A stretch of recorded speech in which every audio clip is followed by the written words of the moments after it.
For landscaping violations, she hit me with a $150,000 fine while I was standing on my own property. It was a Tuesday morning, and I was just getting my mail when the white BMW belonging to Karen Peton roared to a stop. Out stepped the HOA president, holding a violation notice that was nearly the size of a phone book as I reached for it. She actually snatched my reading glasses from my face. They struck the asphalt with an audible crack. But Karen's tirade wasn't over. She ground the glasses into the pavement with her designer heel as if she were squashing an insect. The sound of that crunching glass still jolts me awake some nights. "Pay up or pack up," she said, towering over my destroyed eyewear. There was something Karen didn't realize. I had dedicated 20 years of my life to being a land surveyor. After mapping property lines for 2 decades, you come to understand that the truth is invariably found in the details, and Karen's details were on the verge of becoming exceedingly public. What would you do if the president of your HOA attempted to take your home because of some flower beds? Leave a comment below. Let us know where you're tuning in from, and what's the most unbelievable HOA story from your area. 6 months back, I believed the greatest challenge to my retirement would be monotony. I could not have been more mistaken. I'm Marcus Rise. With 20 years as a land surveyor, I've spent 2 decades informing people precisely where their property concludes and their neighbor's foolishness starts. It's a meticulous, mathematical line of work. It's the kind of profession where being correct isn't a matter of opinion. It's a fact that can be proven with GPS coordinates. Following my wife Patricia's death from cancer, I had to get away from Portland. That large house was filled with too many memories and too many silent rooms. I used the insurance money to purchase a modest ranch-style home in Willowbrook Estates, a community of 47 houses representing suburban perfection, where each lawn is mowed to a regulation height and every mailbox is the HOA-approved shade of black. It seemed like the ideal spot for a widower to cultivate tomatoes in tranquility. Right? Wrong. Enter Karen Peton, 45 years old, a real estate agent, the HOA president, and apparently, the self-proclaimed guardian of suburban aesthetics. This woman cruises through the neighborhood in her white BMW as if she's hunting down war criminals, perpetually armed with a clipboard that she wields like a legal instrument. Her husband, Bradley, serves on the city council, which likely explains her attitude that she holds personal ownership over every single blade of grass in the development. Karen's residence is a corner lot McMansion with more square footage than many small towns. The chemical odor from her excessively fertilized lawn is detectable from 3 blocks away, akin to walking by a golf course that has been drenched in steroids. 3 weeks after I moved in, I committed my first transgression. I planted vegetables. It was nothing extravagant. Just some tomatoes, peppers, and herbs situated along the side of my house. I had obtained the original survey before I bought the property, because naturally that's what surveyors do. The property line was unmistakably clear. My garden was a full 3 feet inside my own boundary. On the 3rd day of planting, she appeared. "Mr. Rise." Karen's voice had an edge that could shatter glass. "Those vegetables are in violation of Section 4.7b of our community standards." I was on my knees in the garden, my hands covered in soil that smelled of actual earth rather than chemicals. "Ma'am, I reviewed the covenants. Vegetables are only prohibited in front yards. This is a side yard." Click, click, click went her red fingernails against that clipboard. "I am not concerned with technicalities. This is a matter of property values and the integrity of our community." So, I fetched my survey documents, the official ones with the seal and all. "Look, the property line is right here. My garden is entirely legal." She gave my survey a look as if I had just offered her a used piece of tissue. "Anyone can forge documents. Mr. Rise, the aesthetic committee bases its decisions on community standards, not on your little sketches." The sheer audacity of her statement felt like a physical blow. This woman was examining a professionally surveyed, counter-recorded property map and dismissing it as fake drawings. Just then, the sprinklers across the street activated, their mechanical clicking mingling with the scent of chemical fertilizer. It felt like 2 different worlds. Her synthetic perfection versus my authentic soil. "Ma'am, this is not a drawing. It is a legal survey. The decision is final." She pivoted and walked away, the sound of her heels on my driveway like a ticking timer. 2 days later, an official violation notice arrived. $500 for unauthorized landscaping alterations. The HOA meeting was even worse. The community center was filled with neighbors who deliberately avoided making eye contact. Karen presided over the meeting like a corporate autocrat. I presented my survey, the original property plat, and even a printout from Google Earth that showed the clear boundaries.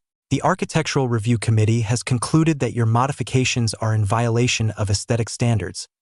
Karen declared, the fine will be upheld, but the survey proves. Mr. Rise, surveys can be manipulated by anyone. This board values community integrity above individual desires. 4 votes were cast against me. 4. There was 1 abstention from a man who seemed as if he wanted to disappear under the table. As I walked out, my footsteps echoed on the linoleum floor like the slamming of prison doors. It dawned on me that this was not about vegetables, property values, or aesthetic standards. This was about power, pure, petty, suburban power, and Karen Peton had just started a war with the wrong retired surveyor. You see, there's something Karen didn't understand about surveyors. We do more than just measure property lines. We delve into records, compare documents, and uncover discrepancies that others overlook. It's akin to being a detective. But instead of solving murders, we expose lies. Karen's lie was about to become a very costly one. Karen was not finished with me. Not by a long shot. 5 days after that catastrophic HOA meeting, another violation notice materialized in my mailbox. This one was thicker and carried a more aggressive tone. Continued violation of community standards, $2,500. A $2,500 penalty for introducing 3 pepper plants. The notice asserted that I had expanded my unauthorized landscaping despite official warnings. I hadn't expanded a thing. I had simply planted some bell peppers next to the tomatoes. They were in the same plot, still located 3 feet inside my property line. But in Karen's reality, apparently, 3 pepper plants were a willful escalation of defiant behavior. That afternoon, as I was watering my outlaw vegetables, I noticed her. Karen was parked across the street in her white BMW, capturing pictures of my garden with a telephoto lens as if she were documenting a crime scene. The metallic click of her camera shutter blended with the soft hiss of my sprinkler system, creating the sounds of war and peace occurring at the same time. It was time for a more direct strategy. Mrs. Peton? I called out, walking towards her vehicle. Is there something I can help you with? She lowered her window just enough to speak, and the scent of her potent perfume assaulted me like a chemical agent. I'm documenting your continued violations for legal proceedings. Mr. Rise, legal proceedings? Over vegetables. Over your willful defiance of community covenants, you should have quit while you had the chance. The following morning, I received a call from my friend Dave at City Code Enforcement. Marcus, someone has submitted an anonymous complaint regarding your property. They claim you are violating municipal ordinances. An anonymous complaint, of course. Karen was escalating her efforts, trying to use the city to shut me down where the HOA had failed. But she had chosen the wrong person to target. Dave and I had collaborated for 15 years back when I was handling municipal surveying. Dave, could you drop by this afternoon? I believe you'll find this complaint quite amusing. 20 minutes after his arrival, Dave was laughing. Marcus, whoever filed this complaint doesn't know municipal code from a hole in the ground. Your garden is perfectly legal. In fact, it's 3 feet inside your property line. Most people don't even leave that much of a margin. Karen's initial power move had failed, but I was not done. That evening, I did what any proficient surveyor would do when confronted with suspicious activity. I conducted an investigation. In my 20 years in the field, I had learned that most property disputes boil down to one simple thing. Who has actually read the original documents versus who is merely echoing what they've heard from someone else? County records are public information, and I still had connections at the assessor's office. After a few phone calls, I had copies of every document pertaining to the development of Willowbrook Estates. The original plat, the HOA filing, the architectural guidelines, everything. Here's what I uncovered. Karen's violation claim was utter nonsense. The landscaping restrictions outlined in Section 4.7b were applicable only to front yard modifications that were visible from primary streets. My side yard wasn't even visible from the main road. I recalled an old case from my time in municipal work where a homeowner had successfully contested an HOA by referencing the original CC and RS. The covenants, conditions, and restrictions filed with the county, those documents invariably supersede any policies the board might invent later, and it was evident that Karen's board had never taken the time to read them. But the truly explosive finding was concealed within the ARC bylaws. Any homeowner possessed the right to appeal decisions from the Architectural Review Committee to the entire membership within 30 days. Karen had never once mentioned this right. The violation notices explicitly declared that all decisions were final and binding. That was lie number 1. The next morning, I printed out the applicable sections and drove to Karen's residence. Her McMansion loomed on its corner lot like a beige stronghold, the sound of its automatic sprinklers overpowering the morning birdsong like a kind of suburban white noise. She opened the door wearing a silk robe, clearly not anticipating a visitor at 8 a.m. "Mrs. Peton, I have reviewed the official HOA documents." I presented her with the highlighted pages. "My garden is legal according to Section 4(7)b, and I possess the right to appeal any ARC decision." She barely looked at the papers, her red fingernails tapping against the door frame like a restless woodpecker. "Mr. Rise, technicalities are irrelevant. This is about maintaining neighborhood harmony." "These are not technicalities. These are the regulations you swore to enforce. The rules are what the board decides they are." Her voice had the sharp edge that precedes a slammed door. "Good luck with your appeal if you can get 3 board members to agree to hear it." The deadbolt clicked shut. Challenge accepted. While Karen was attempting to bully me with city code violations, I was submitting a formal complaint to the State Real Estate Licensing Board. Karen was leveraging her HOA position to make fraudulent property claims while she was a licensed agent. That constitutes a conflict of interest that could result in the loss of one's license. Then she launched her counterattack. An emergency ARC session to which I was not invited, the certified mail notice gave it an air of officiality. But that evening, I observed 3 cars pull into Karen's circular driveway. Board members who had all either bought or sold homes through her company. The meeting concluded in exactly 12 minutes. The next morning's violation read, "Failure to appear before the Architectural Review Committee. An additional fine of $5,000, that brought the total to $7,500 for vegetables on my own land that were completely legal according to the very documents Karen herself had filed." Standing in my kitchen, reading that notice as my coffee went cold, I finally grasped what I was up against. Karen wasn't enforcing rules. She was conducting a shakedown, gambling that people would pay rather than put up a fight. But she had just initiated a fight with someone who had spent 20 years measuring lies for a living. Karen's next move occurred at 3:00 a.m. on a Tuesday, and it was anything but subtle. I was awakened by the sound of water. A great deal of it, rushing outside in my bathrobe. I discovered my entire vegetable garden was inundated. It wasn't from rain. We hadn't seen a drop in weeks. It was from Karen's sprinkler system, which had somehow malfunctioned to spray directly over my fence and into my yard. My tomatoes were submerged in 6 inches of standing water that reeked of chlorinated swimming pool runoff combined with chemical fertilizer. A sprinkler malfunction? Karen explained the following morning when I knocked on her door. She was already attired in her real estate blazer, car keys jingling in her perfectly manicured hand like wind chimes in a storm. "These automated systems are just so unreliable. I'll have someone take a look at it." "Mrs. Peton, your sprinklers do not normally spray into my yard. Someone had to have manually redirected them." She offered me that smile. The one real estate agent's perfect for dealing with challenging clients. "Accidents happen, Mr. Rise. Perhaps you should think about moving your garden to prevent future incidents." The flooding reoccurred the next week, same time, same mysterious malfunction. This time, however, I was prepared. I had a security camera aimed directly at her sprinkler heads. It was motion-activated with cloud backup. During my surveying career, I had learned that documentation triumphs over accusation every single time. Karen's malfunction was captured in stunning 4K resolution. Her sprinklers abruptly changing direction at 2:47 a.m., remaining redirected for precisely 3 hours, and then mysteriously reverting to their normal position. Someone had adjusted those heads manually with surgical precision. But Karen was only just beginning. Thursday morning revealed a new horror. My tomato plants, the ones that had managed to survive the flooding, were now covered in chemical burns. There were perfect circular dead spots on every leaf, as if someone had taken a spray bottle of poison and systematically attacked each plant.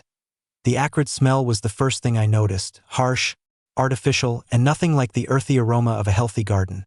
I had smelled this exact scent before during a property dispute in Gresham, where one neighbor had been poisoning another's roses with pool chemicals.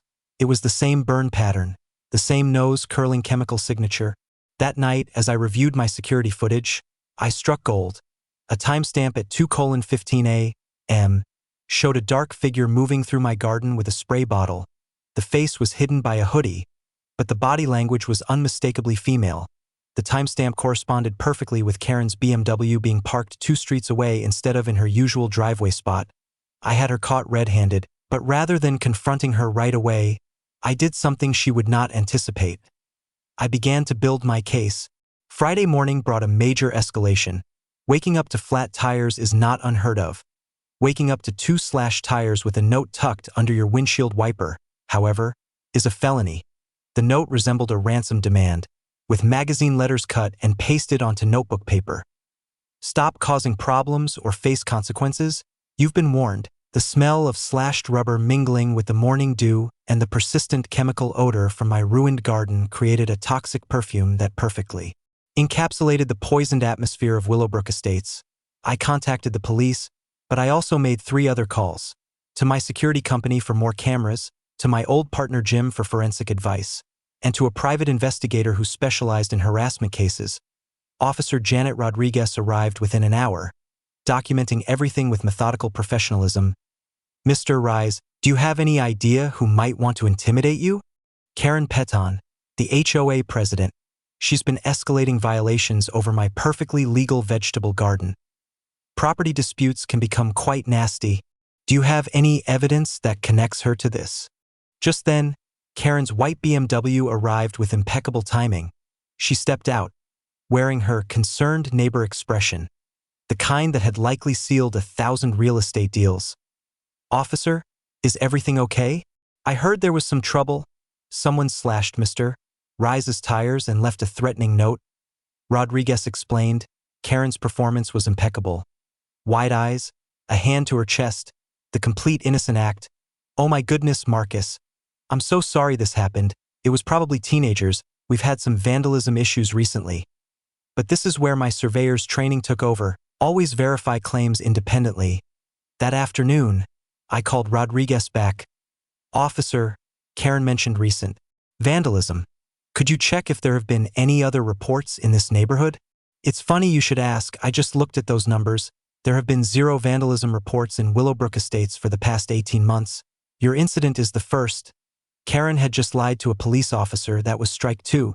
Meanwhile, my private investigator was proving his worth within 3 days. He had uncovered a pattern that sent a chill down my spine. Over the last 2 years, 3 other families had endured similar harassment from Karen. The Chens, the Volkmans, and the Rodriguezes, all were new residents, all were targeted with escalating violations, and all were eventually compelled to sell their homes at a loss, but those families lacked something I had. 20 years of experience documenting evidence. Network of professional contacts, and the stubborn patience that comes from spending decades resolving property disputes. Dolores Martinez confirmed it over coffee, her voice lowering to a whisper. Honey, Karen has been driving newcomers out of this neighborhood as if she owns the place. But you're different, you're fighting back. I'm only just getting started. I told her, and I was serious, because while Karen was engaging in amateurish intimidation tactics, I was assembling a federal case. For mail fraud, harassment, and conspiracy, she had escalated from HOA violations to criminal acts. It was time to show her what real escalation looked like. Karen chose to go nuclear. The lawsuit documents were delivered by certified mail on a Monday morning, served during the neighborhood's weekly barbecue for maximum public humiliation. I was standing there with a plate of Dolores's potato salad, chatting with neighbors about property taxes, when a process server appeared asking for Marcus Rise. You've been served? He announced, loud enough for half the block to hear. Karen emerged from behind her impeccably trimmed hedges as if she had been anticipating this moment, clipboard in hand, a self-satisfied smirk on her face. The smell of charcoal smoke and her overpowering perfume created a bizarre blend of backyard comfort and imminent disaster. Mr.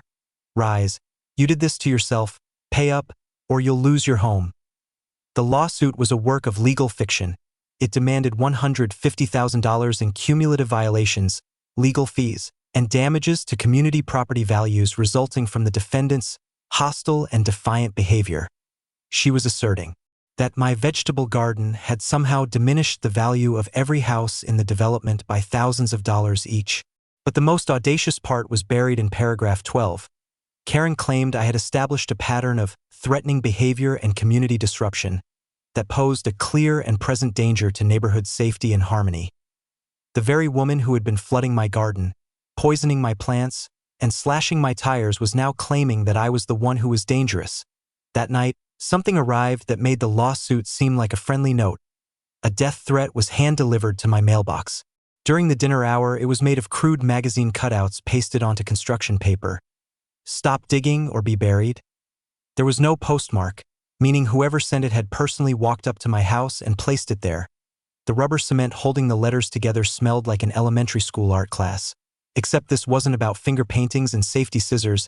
This was someone threatening my life over tomatoes and property lines. I called Detective Sam Torres. Rodriguez had escalated the case to criminal investigations after the tire slashing. Torres was an old-school detective with 25 years of experience handling everything from domestic disputes to organized crime, and he had no patience for suburban drama. Mr. Rise, we are treating this as a credible threat. I am ordering increased patrols in your area. Detective, I appreciate that, but I am not giving up. I now have security cameras covering every possible angle. That's your decision, but whoever is doing this is escalating quickly, from property damage to death threats in just 2 weeks. That's when I decided to escalate right back, but with precision rather than desperation. My security footage from that night was invaluable. Karen's white BMW was parked at the end of my street at 11:47 p.m. Exactly 13 minutes before my motion sensors detected someone at my mailbox. The timestamp correlation was perfect, the kind of evidence that makes prosecutors grin. But while Karen was busy with amateur intimidation tactics, my private investigator was uncovering something much more significant. He was a former FBI agent, worth every bit of his $200 per hour fee. What he discovered in Karen's real estate records was explosive. A systematic scheme spanning 3 years in which she would fabricate HOA harassment campaigns to pressure homeowners into quick sales, then step in as their listing agent. The pattern was elegant in its simplicity. Target newcomers, escalate violations, create unbearable living conditions, and then offer helpful real estate services to solve their problem. The Chen family, the Volkmans, the Rodriguezes, all had sold to KP Holdings LLC, which, as it turned out, was Karen's personal investment company. This is where my municipal surveying experience came in handy. During my city contract days, I had witnessed developers create artificial drainage problems to force property sales, then flip houses while concealing the manufactured defects. When you use email or phones to coordinate that type of deception, it becomes wire fraud, a federal crime, serious prison time. Karen had been doing exactly that for 3 years, using electronic communications to coordinate her harassment campaigns and property flips. Wednesday morning brought the confrontation I had been preparing for. I was testing my newly installed security cameras when Karen's BMW came screeching around the corner as if she were fleeing a crime scene. She leaped out in silk pajamas and fuzzy slippers, her hair disheveled as if she'd been pulling at it all night. "I know what you're doing," she screamed, loud enough to wake half the neighborhood. "You're trying to destroy my business, my reputation, everything." Perfect timing, we had witnesses. Dolores was in her bathrobe. The Miller family was watching through their window. Even old Theodore Volkman was shuffling over with his walker to see the show. "Mrs. Peton, I'm simply documenting facts." "Facts!" Her voice cracked like thin ice under pressure. "You're a bitter old man who can't follow simple community standards. Your stupid garden was always in the wrong place anyway." There it was, the slip-up I had been waiting for. "How would you know if my garden was in the wrong place, Karen? Have you personally surveyed my property?" Her face turned ashen. That's not. You can't prove anything." I took out my phone and scrolled to the county database I had been studying. "Actually, Karen, I can prove everything tomorrow morning. I am conducting a complete boundary survey of this entire development, every property line, every easement, every single measurement." The panic in her eyes confirmed I had hit a nerve. "You have no idea what you're messing with?" she whispered, backing away toward her car. "Lady, I've spent 20 years mapping other people's mistakes. Tomorrow, yours will become a matter of public record." The next morning, I powered up my GPS equipment and uncovered Karen's dirty little secret. Professional land surveying involves more than just a tape measure. It utilizes GPS coordinates accurate to within 6 inches, cross-referenced with county records and plotted against original development plans. After doing this for 20 years, you develop an instinct for things that don't align. Karen's property did not align at all. Standing in my backyard with my GPS unit beeping consistently, I began plotting the actual boundaries of Willowbrook Estates against the recorded plat maps. What I discovered was chilling. 23 out of the 47 homes had boundary discrepancies. And not minor ones, there were major encroachments ranging from 2 feet to 15 feet. Houses had been constructed in the wrong locations. Driveways crossed over property lines. Entire sections of the development were situated on land that belonged to someone else. But Karen's house was the masterpiece of this fraud. Her swimming pool, her deck, her 3-car garage, and half of her backyard were located on a city utility easement. Public land that legally belonged to the taxpayers, according to my GPS readings and the original 2018 survey filed with the county. Karen's $800,000 McMansion was partially built on stolen property. The implication struck me with the force of a freight train. During my municipal work, I had seen utility easement violations that cost homeowners hundreds of thousands of dollars to relocate structures. Karen was facing the potential loss of her pool, deck, and garage, or she would have to pay the city enormous fees to lease public land. But it got even worse by cross-referencing Karen's real estate transactions with the boundary discrepancies. I found out why she had been so desperate to get me out of the picture. My vegetable garden wasn't just planted on my property. It was planted in the precise location that exposed her easement violation. Anyone standing in my garden and looking toward Karen's house could plainly see that her structures extended far beyond where they were supposed to be. She hadn't been protecting community standards. She had been protecting a $250,000 fraud. Delving deeper into the county records, I located the smoking gun. The original development survey from 2018 had been filed by Hartwell and Associates, a surveying firm that had suspiciously gone out of business 6 months later. The principal surveyor, Robert Hartwell, had his license suspended for irregular boundary determinations and then vanished completely. Karen's development had been constructed using fraudulent survey data. Every property sale in Willowbrook Estates was potentially void. Every title insurance policy was potentially invalid. The entire development was built on a foundation of lies, and Karen was aware of it. That's why she had fought so fiercely against my harmless vegetable garden. That's why she had escalated to flooding, poisoning, death threats, and lawsuits. My garden's location created a line of sight that revealed her property encroachment, and if one neighbor noticed, others would, too. The financial web was astounding. Karen had sold 8 homes as the listing agent, earning approximately $340,000 in commissions on properties with fraudulent boundaries. She had personally profited from defrauding buyers who believed they were acquiring legal property lines. But the most significant revelation came when I plotted the city's drainage easement on my GPS unit. That easement wasn't just under Karen's pool. It ran through 6 other properties in the development, properties where Karen had manufactured HOA violations to force quick sales, which she then acquired through her shell company and resold to unsuspecting buyers. She had been operating the most sophisticated property fraud scheme I had ever encountered, creating artificial problems to force sales, acquiring undervalued properties, and then flipping them while concealing massive boundary violations that would eventually become the new owner's costly problems. I sat in my kitchen that evening, surrounded by printouts, GPS readings, and county documents, finally grasping the full extent of what I was confronting. Karen wasn't just a power-hungry HOA president. She was a criminal who had built her entire real estate business on systematic fraud, and my vegetable garden had inadvertently exposed the entire operation. The irony was perfect. Karen had tried to fine me $150,000 for planting tomatoes on my own land, while she had built a swimming pool on land that belonged to all of us. Tomorrow, everyone was going to learn exactly whose property was truly where. By Thursday morning, my dining room resembled a war room. Maps covered every surface.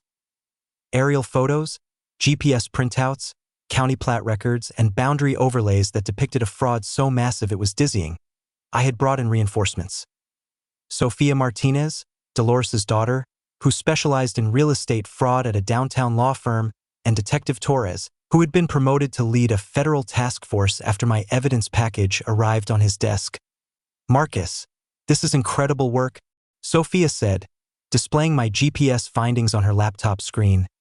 23 properties with boundary violations, systematic fraud spanning 3 years, and wire fraud charges that could send Karen to prison for decades. The coffee pot gurgled in the kitchen as we worked, the familiar morning sound blending with the serious task of constructing a federal case. Sophia possessed the intense focus characteristic of prosecutors who have seen actual criminals attempt to hide behind a facade of suburban respectability. Here's what we know, I explained, pointing to the overlay maps. Karen has been using fraudulent survey data to run a property manipulation scheme. She manufactures HOA violations to force sales, acquires undervalued properties, and then flips them to buyers who are unaware they are inheriting massive boundary problems. Detective Torres leaned back in his chair, which groaned like old leather. The wire fraud angle is strong. She's been using email and phones to coordinate this for years. But we need to prove intent and show the full extent of the victim impact. Sophia was already 3 steps ahead. I've contacted 12 families who purchased properties in Willowbrook Estates through Karen's real estate company. Every single one has potential title issues that could cost them tens of thousands to resolve. That's when I shared the information I had been saving for the opportune moment. During my municipal surveying days, I learned that property easements are permanent. They cannot be eliminated by HOAs, developers, or anyone else. When utility companies have easement rights, those rights survive every property transfer and every change in ownership. Forever. Sophia's eyes lit up, which means Karen has been selling properties she knew violated permanent easements. That's not just fraud. It's systematic theft. It gets better, I continued. Real estate agents who knowingly misrepresent property boundaries while using electronic communications are committing federal wire fraud. Karen has been doing that for 3 years, using email and phones to coordinate with buyers, sellers, and her investment partners. Torres nodded grimly. Federal charges carry significant time, but we need to document everything perfectly before we proceed. That afternoon, Sophia brought in her paralegal team to help organize the evidence. My dining room transformed into a legal assembly line. GPS coordinates were cross-referenced with purchase agreements, boundary violations were matched with Karen's commission records, and timeline correlations showed her harassment campaigns coinciding with forced property sales. Marcus, can you explain this in a way that regular people will understand? Sophia asked. We'll need to present this to a jury eventually. It's simple, I said, pulling up the visual presentation I had been preparing. Karen found properties with boundary problems that the original surveyor had concealed. Instead of disclosing these issues to buyers, she used her HOA position to harass homeowners until they sold at a low price. Then she bought the properties herself, altered the documentation to hide the boundary violations, and resold them to unsuspecting families. Like buying a car with a hidden engine problem, not informing the buyer, and then selling it at full price while knowing it will break down later. The paralegal summarized. Exactly, except instead of engine problems, it's swimming pools built on city property and driveways crossing into neighbors' land. By evening, we had our strategy in place. Sophia would file a class action lawsuit on behalf of all affected homeowners. Torres would coordinate with federal prosecutors on the criminal charges, and I would present the evidence at an emergency HOA meeting that Sophia was demanding through legal channels. Karen is going to try everything to stop this meeting, Sophia cautioned. Expect her to claim you're mentally unstable, file restraining orders, and maybe even attempt bribery. Let her try, I said, feeling that old surveyor's confidence. I've got 20 years of experience separating fact from fiction. Her stories are about to be measured against reality. We spent the next 2 days preparing for every conceivable counterattack from Karen. Sophia coached me on how to handle hostile questions. Torres arranged for a police presence at the HOA meeting, and I rehearsed my presentation until I could explain complex boundary fraud in terms a high school student could grasp. The technical equipment was ready. GPS units, laser measuring devices, and a laptop loaded with overlay maps showing precisely where every property line should be versus where structures actually were, the kind of concrete evidence that makes courtroom arguments irrefutable. Remember, Sophia said during our final prep session, Karen is going to be desperate. Desperate people make mistakes, but they also become dangerous. Stay calm, stick to the facts, and let the evidence speak for itself. I looked around my war room, a dining table covered with maps and legal documents that represented 3 years of Karen's systematic fraud. Tomorrow, this evidence would become public. Tomorrow, Karen's house of lies would crumble under the weight of GPS-accurate truth. Sophia, I've been measuring lies for 20 years. Tomorrow, I'm going to measure the biggest one I've ever encountered. The sound of rustling papers mixed with the distant hum of my printer as I backed up every document to multiple locations.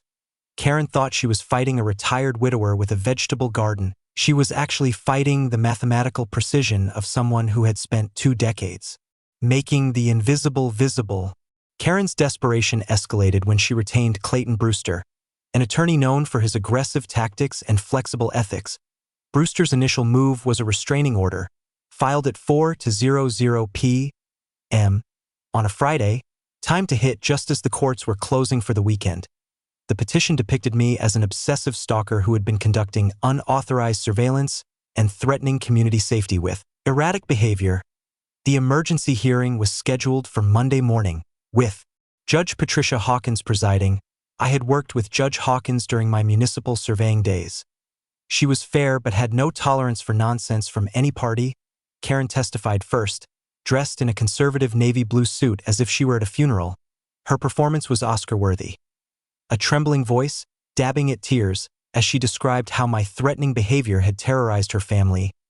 Your Honor, Mr. Rise has been stalking my property, taking photographs of my home, and conducting what he calls surveying activities that clearly constitute criminal trespass and harassment. Brewster presented edited security footage that made my property boundary verification appear sinister. They had meticulously cut out the timestamps showing Karen's BMW parked near my house during the death threat delivery, focusing solely on me walking around with GPS equipment. My client fears for her safety. Brewster declared dramatically, Mr. Rise has become obsessed with Ms. Peton, using his alleged surveying expertise to justify invasive stalking behavior. Then it was Sophia's turn. Your Honor, we have comprehensive documentation of Ms. Peton's 3-year harassment campaign against my client. Sophia opened her laptop, and the courtroom screen filled with timeline correlations, security footage, and police reports. Let's examine the actual evidence rather than Ms. Peton's edited theatrical presentation. The unedited security footage told a completely different story. Karen's 2 a.m. sprinkler redirection, her BMW parked during the death threat delivery, the figure in dark clothing poisoning my plants. All captured with crystal clear timestamps. Judge Hawkins reviewed the police reports documenting the slashed tires, chemical plant poisoning, and threatening letters. Her expression grew progressively more skeptical of Karen's victim narrative. Ms. Peton, you claimed Mr. Rise threatened your safety. Can you provide any evidence of actual threats? Karen's composure began to fray slightly. He said he was going to expose me publicly. That sounds threatening. Exposing alleged HOA violations through legal channels constitutes a threat? Your Honor, Brewster interrupted. My client shouldn't have to endure this harassment over simple community standards. That's when Sophia delivered the final blow. Your Honor, these are not simple community standards. Ms. Peton has been operating a systematic property fraud scheme for 3 years. Sophia switched to the GPS overlay maps. Mr. Rise's surveying activities revealed that 23 homes in their development have boundary violations, including Ms. Peton's own property, which is partially situated on a city utility easement. The courtroom fell completely silent, except for the hum of the air conditioning. Judge Hawkins leaned forward, studying the boundary overlays with the focused attention they warranted. Ms. Martinez, are you alleging that Ms. Peton knowingly sold properties with fraudulent boundary descriptions? Yes, Your Honor. We have evidence of wire fraud, mail fraud, and conspiracy spanning 3 years and involving 12 property transactions valued at over $2 million. Karen's face turned the color of courthouse marble. Brewster frantically shuffled through his papers as if searching for a magic spell to make this testimony vanish. Judge Hawkins denied the restraining order within 5 minutes. Ms. Peton, filing false reports wastes the court's resources and damages your credibility. Mr. Rise appears to be the victim here, not the perpetrator. But Karen's desperation was only just beginning. That afternoon, she initiated a neighborhood smear campaign that would have impressed a political opposition researcher. Flyers appeared in every mailbox. Protect our community from a dangerous neighbor. She claimed I had threatened her children, both college-aged adults living in different states, and posted selectively edited photos on the community Facebook group. The flyers portrayed me as a mentally unstable widower who was obsessed with harassing longtime residents and using fake surveying credentials to justify stalking behavior. She even included a fabricated quote, "I'll destroy anyone who stands in my way." But Karen had underestimated the neighborhood's intelligence network. Dolores Martinez organized a counter-campaign within hours, armed with actual facts and documentation. 23 neighbors signed a letter of support detailing Karen's history of harassment. Theodore Volkman's daughter posted a public response with screenshots of Karen's threats against her elderly father. The Facebook group became a battleground, but the truth had superior ammunition. Residents began sharing their own Karen horror stories. Harassment campaigns, excessive fines, and selective enforcement that always seemed to target newcomers and minorities. By Wednesday, public opinion had shifted decisively against Karen. The community was finally waking up to what she had been doing for years. That's when she attempted the nuclear option. Bribery. Thursday evening, Karen showed up at my front door with a briefcase and a $50,000 cashier's check made out in my name. "Mr. Rise, let's be reasonable adults about this." She held up the check as if it were a peace offering. "This covers all your legal expenses, property damage, and a generous settlement. All I need is your signature on a simple non-disclosure agreement." I was recording the conversation on my phone, which was perfectly legal in our state. "You're offering me $50,000 to remain silent about your property fraud. I'm offering you a fair settlement to avoid costly legal battles that benefit no one. Mrs. Peton, you are attempting to bribe a witness in a federal investigation." On camera, her hand holding the check began to tremble like autumn leaves in a windstorm. "This isn't bribery, it's conflict resolution. No, this is evidence of obstruction of justice. Thank you for the confession." Karen's final desperate act was an attempt to flee the scene of her own crime. On Friday morning, I awoke to find a for sale sign planted in Karen's front yard like a white flag of surrender. But this was no ordinary house listing. She had priced her $800,000 McMansion at $599,000. A fire sale price that signaled a desperate seller in need of an immediate exit. The listing description was pure fiction. Motivated seller? Quick closing preferred. Sold as is.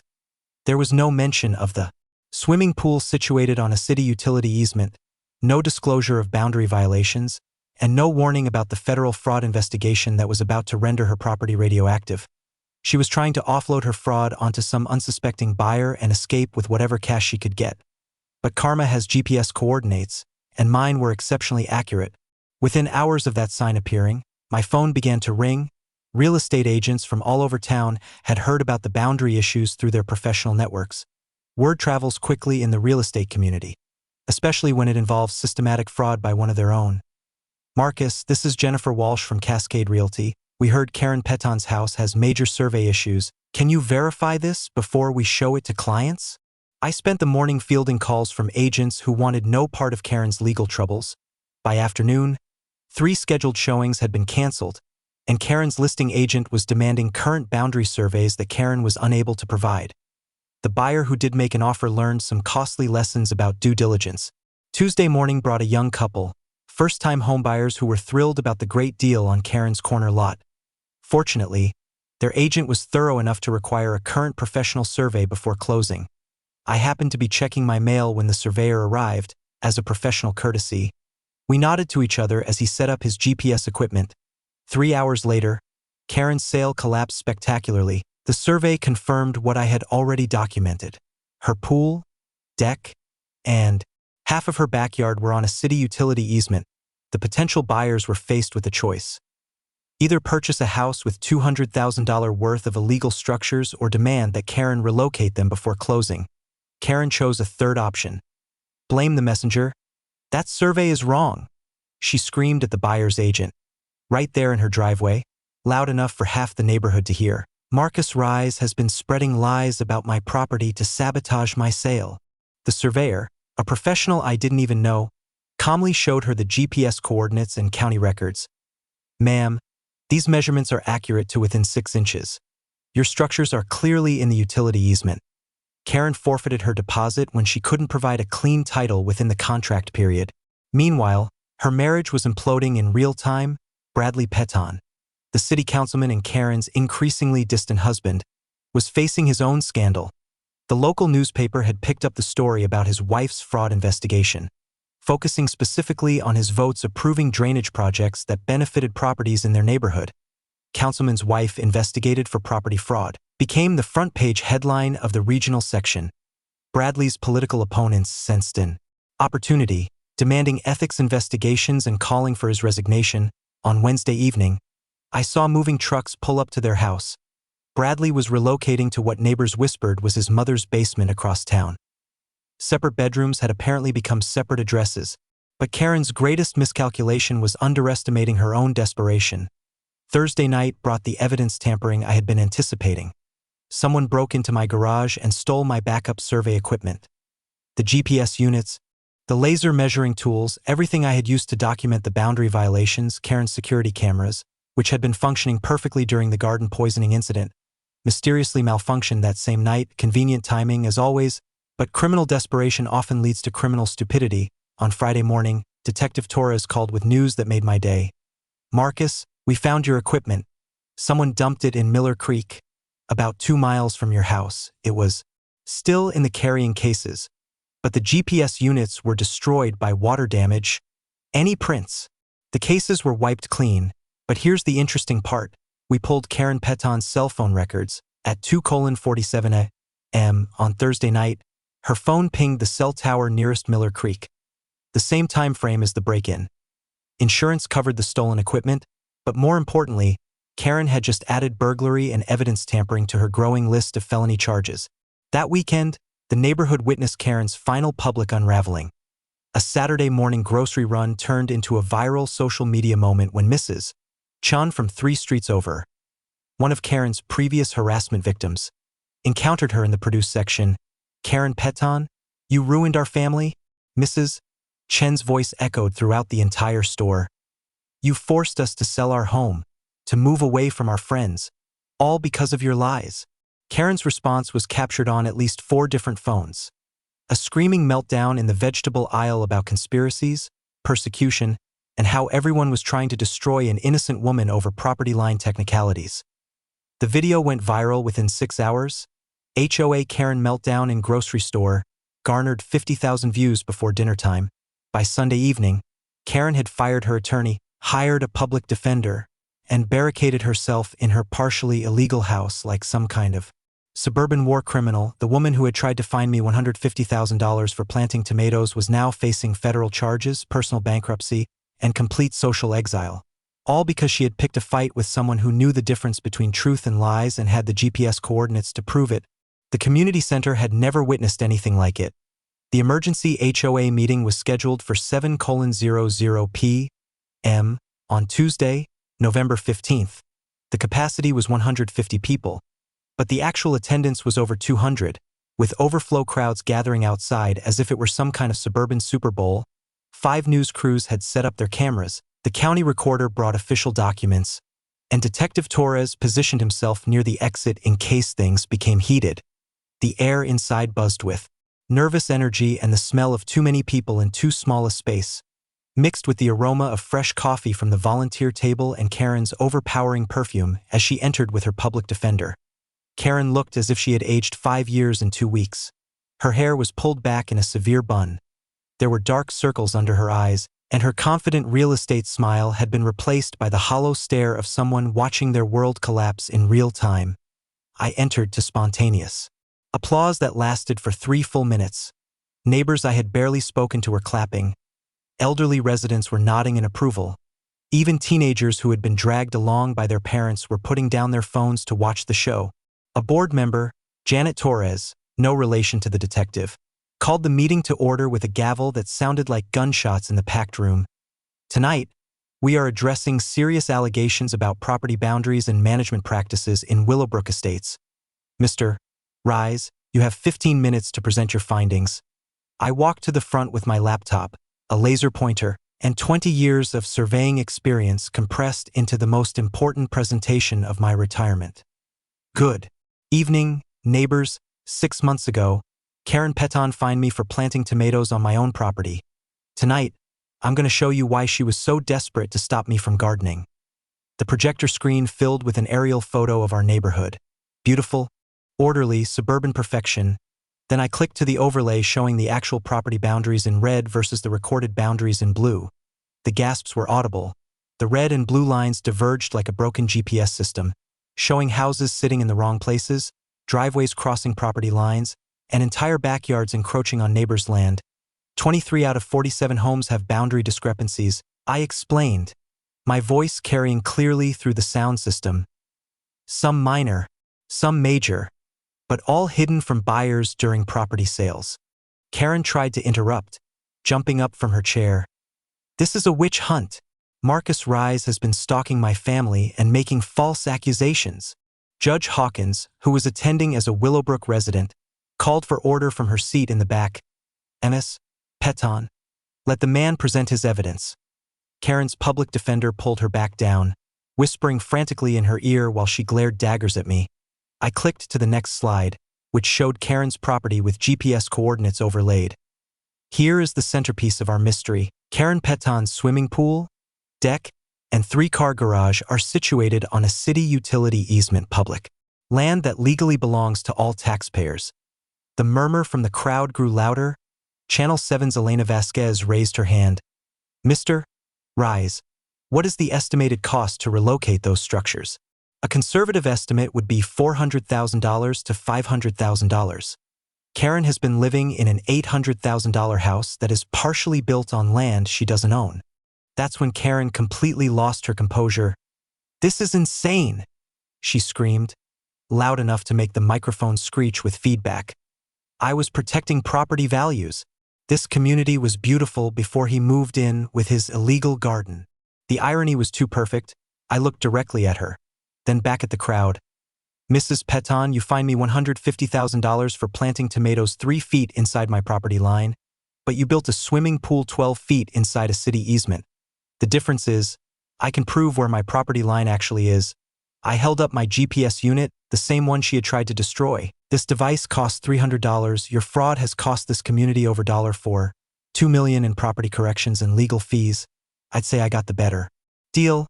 The crowd erupted in applause, but I wasn't finished. Here's what really happened. Karen discovered this development was built using fraudulent survey data. Instead of disclosing these problems to buyers, she used her HOA position to harass homeowners until they sold cheap. Then she bought their properties through shell companies and resold them while hiding the boundary violations. Sophia stood up from the audience. The FBI has opened a federal investigation into wire fraud, mail fraud, and conspiracy. 12 families were defrauded out of approximately $3 million. Karen's final meltdown was spectacular. She stood up, screaming about conspiracies, personal vendettas, and how I had ruined her life over a stupid vegetable garden. You destroyed everything, she shrieked, pointing at me with a trembling finger. My marriage, my business, my reputation. All because you couldn't follow simple community standards. Her public defender had given up trying to control her. Detective Torres moved closer to the front, his hand near his handcuffs. Mrs. Peton, I said quietly, my voice cutting through her hysteria. I followed every community standard. The problem was, you wrote standards that violated federal law. Security escorted Karen out as the crowd watched in stunned silence. The woman who had terrorized this neighborhood for 3 years was reduced to a screaming figure being walked to a police car. The HOA board voted unanimously to remove Karen as president, void all violations issued under her authority, and terminate the management contract with her company. Elena Vasquez interviewed me live for the 11 o'clock news. How does it feel to expose a multi-million-dollar fraud with a vegetable garden? Sometimes the best revenge is just refusing to stay quiet. And having GPS coordinates doesn't hurt either. 6 months later, my tomatoes were the talk of Willowbrook Estates. For all the right reasons this time, Karen Peton was sentenced to 3 years in federal prison and ordered to pay $1 million in restitution. Money she didn't have after losing everything in legal fees and bankruptcy proceedings. Her McMansion was sold at foreclosure for $400,000 after the new owners agreed to remove the pool and restore the utility easement. Bradley divorced her, moved to Arizona, and now sells insurance under his mother's maiden name. The neighborhood's transformation was remarkable. Property boundaries were professionally surveyed and corrected at the HOA's expense. New covenants required annual financial transparency, and I was elected treasurer, running unopposed because, as Dolores joked, who's going to argue with the man who brought down Karen Peton with a GPS unit? But the real healing occurred in smaller moments. Children started visiting my expanded garden, asking questions about how plants grow and why property lines matter. Mrs. Chun moved back to Willowbrook after the HOA formally apologized and waived 2 years of her dues. Theodore Volkmann's daughter brought him by to see the tomatoes that started the revolution. As the local paper had dubbed it, the ripple effect extended far beyond our small development. The Marcus Act, officially known as the Homeowner Boundary Protection Act, was passed by the state legislature, requiring professional survey verification for all property transfers. 3 other HOA fraud cases were solved using my investigation methods, and the FBI created a property fraud task force with yours truly as a civilian consultant. My personal life bloomed alongside my garden. Sophia's law partner, Sarah Chun, began joining our weekend strategy sessions, then our dinners, and then our morning walks through the neighborhood. It turns out that widowed attorneys and retired surveyors have a lot in common. We both appreciate precision, fair play, and the satisfaction of solving complex puzzles. The Patricia Rise Memorial Surveying Scholarship was established with funds from the legal settlement. Our first recipient was Maria Santos, a single mother studying land surveying technology at the community college. Mrs. Rise would have loved that. I told Sarah during the scholarship dinner. She always said that education was the best defense against people who try to take advantage. Professional opportunities continued to arise. My book, Property Boundaries for Dummies, A Surveyor's Guide to Protecting Your Home, became a bestseller in the real estate section. Speaking engagements across the country brought in more money than my original surveying business. My retirement income doubled, but more importantly, I was helping people protect themselves from predators like Karen. The annual Boundary Day Festival became Willowbrook's signature event. Local surveyors offered free consultations, real estate agents provided fraud prevention workshops, and I judged the tomato growing contest, which included a special category called Karen's Revenge for the largest vegetables. The festival raised money for legal aid services, helping low-income homeowners fight HOA abuse. Last month, a nervous resident from the new development across town knocked on my door. Mr. Rise, I think our HOA president might be pulling the same tricks Karen did. Different name, same tactics, targeting military families this time. I looked at Sarah, who was helping me plant this year's pepper crop. She nodded with that attorney's smile that means business.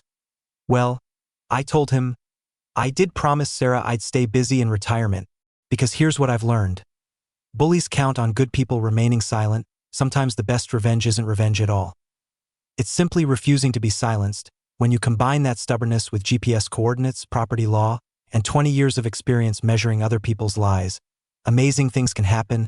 Karen tried to steal my house over vegetables. Instead, she accidentally gave me a second career protecting other people's homes from fraudsters just like her. Drop a comment with your worst HOA story. The crazier, the better. We read every single one. And who knows, your nightmare neighbor might be the inspiration for our next investigation. And hit that subscribe button for next week's episode. HOA Karen versus the Marine Wife. Spoiler alert. When you mess with military families, you're not just fighting one person. You're fighting an entire network of people trained to never leave anyone behind. Trust me, you won't want to miss how that battle ends. The truth has GPS coordinates. The lies are about to be surveyed, measured, and exposed with mathematical precision. Again, you've been watching End for HOA, where entitled Karens get a reality check. If this episode gave you secondhand rage or satisfaction, hit that like, leave your take in the comments, and subscribe so you're the first in line for more weekly HOA chaos.